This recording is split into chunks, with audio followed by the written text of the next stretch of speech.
എന്നാൽ നമുക്ക് ഇന്നലത്തെ പഫ് പേസ്ട്രിയുടെ റെസിപ്പി നോക്കിയാലോ?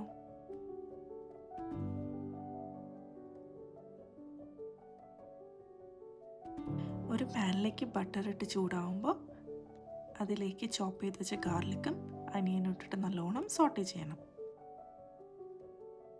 ഇതിലേക്ക് ഇപ്പം ഞാൻ മൈദയാണ് ആഡ് ചെയ്യുന്നത്. ഇത് ഫില്ലിങ് നല്ല തിക്കാവാനും ക്രീമി ആവാനും വേണ്ടിയിട്ടാണ്. ആ മൈദ ഒന്ന് ലൈറ്റായിട്ട് മുരിഞ്ഞ് വരുമ്പോൾ കുറച്ച് പാലൊഴിച്ച് കൊടുക്കാം. ഫ്ലേവറിങ്ങിന് വേണ്ടിയിട്ട് ഞാൻ ഒറിഗാനോണ് ആഡ് ചെയ്തിട്ടുള്ളത്. അതിനുശേഷം സോൾട്ട് ആൻഡ് പെപ്പർ ഇട്ടിട്ട് കുക്ക് ചെയ്ത് വെച്ച് ചിക്കൻ ഷ്രെഡ് ചെയ്തിട്ട് ആഡ് ചെയ്ത് കൊടുത്തിട്ടുണ്ട്. സ്പൈസ് ഇഷ്ടമില്ലാത്ത കുട്ടികൾക്ക് ഇതിങ്ങനെ തന്നെ എടുക്കാം. എനിക്കിവിടെ കുറച്ച് സ്പൈസി ആയിട്ട് വേണ്ടിയിരുന്നതുകൊണ്ട് ഞാൻ പാനിൻ്റെ ഒരു സൈഡിൽ കുറച്ച് ഓയിൽ ഒഴിച്ചിട്ട് അതിലേക്ക് കുറച്ച് ചില്ലി ഫ്ലേക്സും പിന്നെ കളറിന് വേണ്ടിയിട്ട് കുറച്ച് ടൊമാറ്റോ പേസ്റ്റും ആഡ് ചെയ്തിട്ട് ആ മിക്സിൻ്റെ കൂടെ നല്ലോണം യോജിപ്പിച്ച് കൊടുത്തു.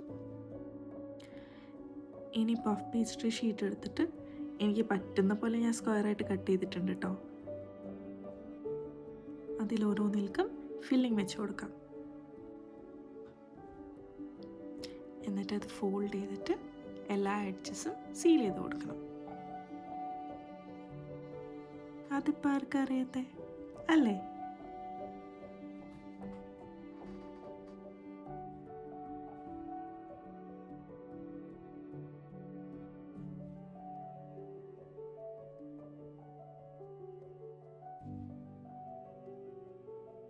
ഇനി അതിൻ്റെ മേലെ എഗ് വാഷ് ചെയ്തിട്ട് കുറച്ച് സെസമി സീഡ്സോട് സ്പ്രിങ്കിൾ ചെയ്ത് കൊടുക്കുന്നുണ്ട്.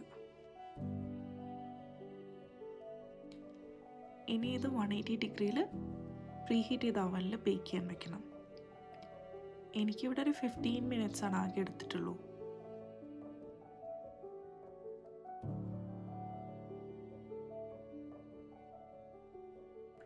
Trust me, it turned out so good.